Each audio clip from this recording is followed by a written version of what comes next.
ঈদ মানে হলো আনন্দ, কিন্তু সেই আনন্দটা গণ্ডির বাহিরে হতে পারবে না। ইসলামের গণ্ডির বাহিরে গিয়ে যে আনন্দ আমার যুবকরা করে, ডিজে পার্টির নামে বড় বড় ড্যান্স বাজায় আনন্দ উল্লাস করে মদ খেয়ে, এটা কোনদিন ইসলাম এলাও করে না।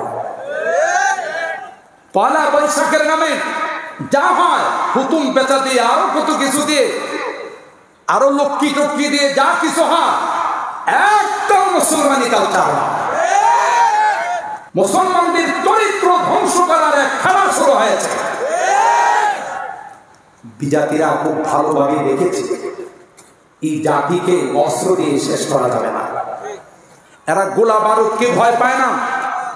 এরা জানে দেশের জন্য যদি আমি শাহাদত বরণ করি, হুব্বুল ওয়াতান মিনাল ঈমান, দেশের ভালোবাসা, দেশের প্রেম, এটা ঈমানের অঙ্গ, আমি শাহাদত বরণ করব। কথা বলেন ঠিক না? ইসলামের জন্য হলে আমি শহীদ হয়ে যাব।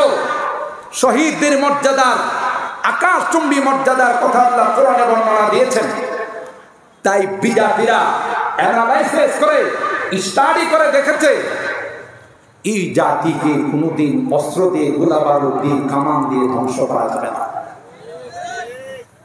এদেরকে ধ্বংস করতে হলে রণকৌশল পাল্টাইতে হবে। অস্ত্রের অ্যাটাক, গোলা বারুদের অ্যাটাকের পরিবর্তে চারিত্রিক অ্যাটাক করতে হবে, কালচারাল অ্যাটাক করতে হবে। আর সেই জন্যই যত রকমের নোংরামি আবিষ্কার করার দরকার, বিজাতিরা সেগুলো আমাদের সমাজের মধ্যে আবিষ্কার করেছে।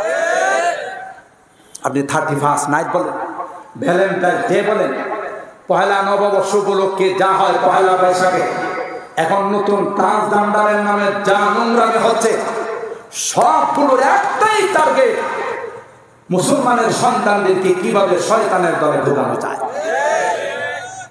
আলা ইন্না হিজবাল্লাহি হুমুল মুফলিহুন। আল্লাহ ডাক দিয়ে বলেন, রাস্তা তোমাদের কাছে পরিষ্কার করে দিলাম। এটা হলো আল্লাহর রাস্তা, জান্নাতে যাওয়ার রাস্তা। এটা হলো শয়তানের রাস্তা। এই রাস্তায় চললে তুমি জাহান্নামে যাবে। এখন তুমি কোনটা অবলম্বন করবে, সেই স্বাধীনতা তোমাকে দেওয়া হবে।